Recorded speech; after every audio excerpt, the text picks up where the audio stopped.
बंदर और मगरमच्छ की कहानी। एक समय की बात है। एक नदी के किनारे एक बड़ा और घना जंगल था।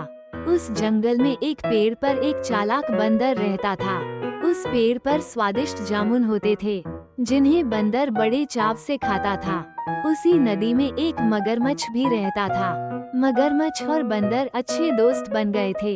हर दिन बंदर जामुन तोड़कर मगरमच्छ को खिलाता था।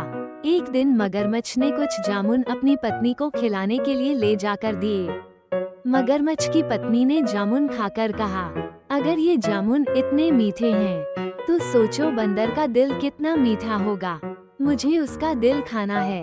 मगरमच्छ अपनी पत्नी की बात सुनकर परेशान हो गया, लेकिन फिर उसने अपनी पत्नी की इच्छा पूरी करने के लिए योजना बनाई। अगले दिन मगरमच्छ बंदर के पास गया और बोला, मेरी पत्नी तुम्हें अपने घर भोजन पर आमंत्रित कर रही है, तुम मेरे साथ चलो। बंदर को मगरमच्छ की बात पर यकीन हो गया और वो मगरमच्छ की पीठ पर बैठकर नदी पार करने लगा। नदी के बीच में पहुंचते ही मगरमच्छ ने बंदर को बताया कि उसकी पत्नी बंदर का दिल खाना चाहती है। ये सुनकर बंदर चौंक गया, लेकिन उसने तुरंत अपनी चतुराई से कहा, अरे मैंने अपना दिल तो पेड़ पर ही छोड़ दिया है, मुझे वापस पेड़ पर ले चलो, तब मैं अपना दिल लेकर आऊंगा।